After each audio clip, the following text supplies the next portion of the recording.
Aloha everyone, this is Chesapeake Movie Thoughts. I am out today at the movies. I just came out of Incredibles 2. And you want to know what I think about it? I shouldn't say it. I know I shouldn't say it. I can't help myself, I'm going to say it. It was incredible. Okay, alright, sorry, I had to do it. It was incredible.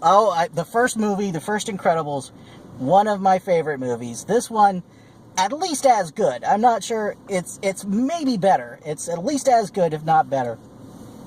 I'll have to see it some more and find out where I'm going to rank the two, but I love them both. Oh, characters are still great. I was going to say it again, incredible.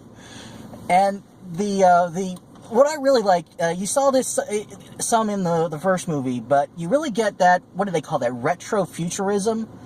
You get that, it's very futuristic, but all with the aesthetic of the 60s, because I'm not sure if this is supposed to take place in the 60s, or in a world where the world just stayed the 60s from that point on.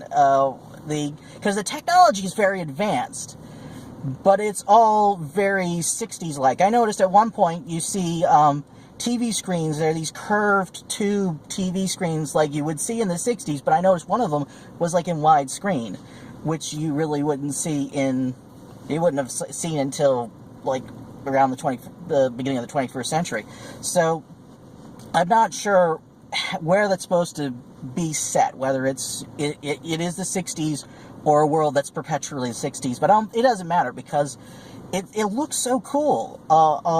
They just came up with an aesthetic that really looks cool. It's kind of like steampunk, I guess. Like steampunk took the steam era, and just imagine what more advanced technology based on steam might be like. And this does that with like the look and feel of the 60s. But we have a really good story here that balances the superhero stuff. There's a really intriguing superhero storyline going on, which mainly centers on Elastigirl. She takes the stage for a lot in the movie. And she's a great character, so I was glad to see that. And they came up with a really interesting story for her. And the way she uses her powers, man, like, superheroes stuff is big right now, but to take superpowers, present them with the limitless power of the animator, of animation, and, well, to an extent, even in a live-action film, the special effects are sort of animation. But here, the movie is all animated, so they can really go all out. And you give that idea to Pixar, which is one of the top animation studios in the world.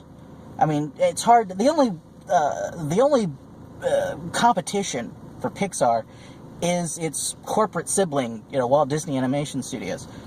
So, yeah, really, it's like the best, or one of the two best animation studios in the world, and you give them the idea of these superpowers, and they really make them not just look like visually stunning, which they are, but it was really more a matter of them just how impressive, how clever they were able to use it, and how it flowed, how it just seemed so seamless and so natural, the way they made these superpowers look. So that was very impressive. I really liked the more domestic storyline that was going on with Bob, Mr. Incredible, back home, and he really, he did a good acting job, I guess, between the animator and Craig T. Nelson, who did the voice. He did a good acting job of this overwhelmed dad who happens to be dealing with kids with superpowers. It was, here comes again, incredible. I can't stop using that word. But I've got to highly recommend this movie to all. I stayed through the credits on this movie.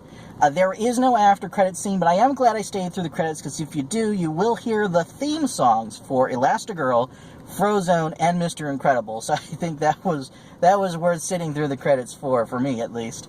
But they did such a good job. It was so worth the wait. It's I do have to give them credit also on this for starting the movie with a continuation from where the last one left off, with where we see the Incredibles actually fighting the Underminer.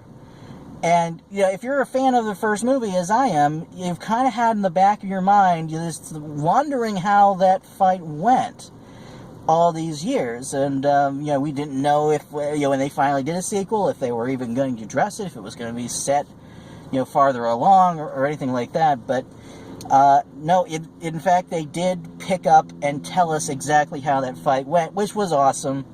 And I was really glad to see that. And then that springboards us into a really interesting story. It picks up on this whole storyline from the original about how stupors have become illegal. And, the last movie left us with some hope that might change.